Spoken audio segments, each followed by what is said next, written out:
ಶರೀರ ವಿಕಾಸ ಆಗಿ ಹೇಗೆ ಬೆಳೆಯುತ್ತೋ ಹಾಗೆ ರಾಷ್ಟ್ರೀಯ ಸ್ವಯಂ ಸೇವಕ ಸಂಘ ವಿಕಾಸ ಆಗ್ತಾ ಆಗ್ತಾ ಆಗ್ತಾ ಒಂದು ಬೀಜ ಅದು ಮೊಳಕೆ ಒಡೆದು ಸಣ್ಣದಾದಂತಹ ಸಸಿಯಾಗಿ ಗಿಡವಾಗಿ ವೃಕ್ಷವಾಗಿ ಇವತ್ತು ವಟವೃಕ್ಷವಾಗಿ ನಮ್ಮ ಎದುರಿಗೆ ಕಾಣ್ತಾ ಇದೆ.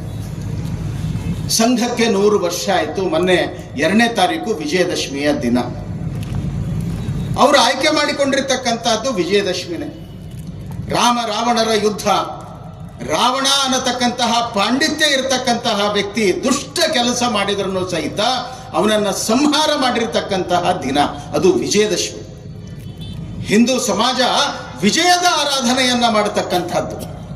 ನಾವು ಸೋಲಿನ ಆರಾಧಕರಲ್ಲ, ಹೇಡಿತನದ ಆರಾಧಕರಲ್ಲ, ನಾವು ಶಕ್ತಿಯ ಆರಾಧಕರು. ಜಗತ್ತು ನಮ್ಮನ್ನ ಗೌರವಿಸುತ್ತೆ ಅಂತ ಹೇಳಿದ್ರೆ ಅದು ಶಕ್ತಿ ಇದ್ದಾಗ ಮಾತ್ರ ಗೌರವಿಸುತ್ತೆ. ಶಕ್ತಿ ಇಲ್ಲ ಅಂತ ಹೇಳಿದ್ರೆ ಜಗತ್ತು ನಮ್ಮನ್ನು ಕೇಳಲ್ಲ. ಪಾಂಡಿತ್ಯ ಎಷ್ಟೇ ಇರಬಹುದು, ಆದರೆ ಶಕ್ತಿ ಅದು ಕೊನೆಗೆ ಅದೇ ಆಧಾರ ಆಗಿ ಇರತಕ್ಕಂಥದ್ದು.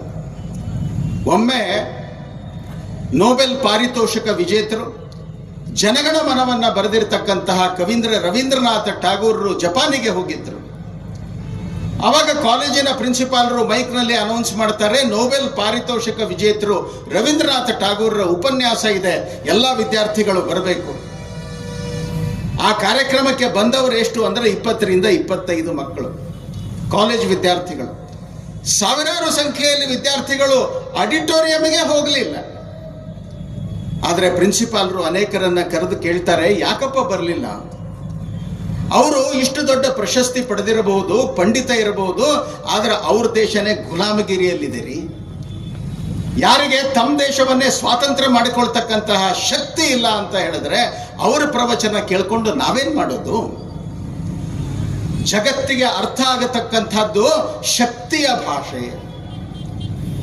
ಹೀಗಾಗಿ ಡಾಕ್ಟರ್ ಹೆಡ್ಗೇವಾರ್ ಯೋಚನೆ ಮಾಡಿದ್ದು ಶಕ್ತಿ ಸಂಚಯ.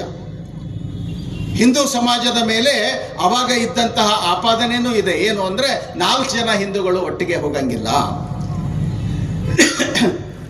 ಯಾಕೆ ಅಂತ ಹೇಳಿದ್ರೆ ನಾವೆಲ್ಲ ಒಡೆದು ಹೋಗಿದ್ವಿ ಜಾತಿಗಳ ಹೆಸರಿನಿಂದ. ಆದರೆ ಇದನ್ನು ಬದಲಾಯಿಸಲಿಕ್ಕೆ ಹೊರಟಿರ್ತಕ್ಕಂಥವರು ಡಾಕ್ಟರ್ ಹೆಡ್ಗೇವಾರ್. ಸಂಘ ಪ್ರಾರಂಭ ಮಾಡಿದಾಗ ಡಾಕ್ಟರ್ ಹೆಡ್ಗೇವಾರ್ ಅವರ ವಯಸ್ಸು 36 ವಯಸ್ಸು. ನಿಕ್ಕರ್ ಹಾಕೊಂಡು ಶಾಖೆಗೆ ಹೋಗೋರು, ಸಣ್ಣ ಮಕ್ಕಳನ್ನ ಶಾಖೆಗೆ ಕರ್ಕೊಂಡು ಹೋಗೋರು.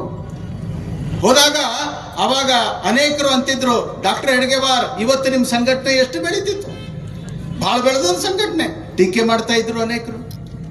ಸ್ವಯಂ ಸೇವಕರಿಗೆ ಕೇಳ್ತಾ ಇದ್ರು.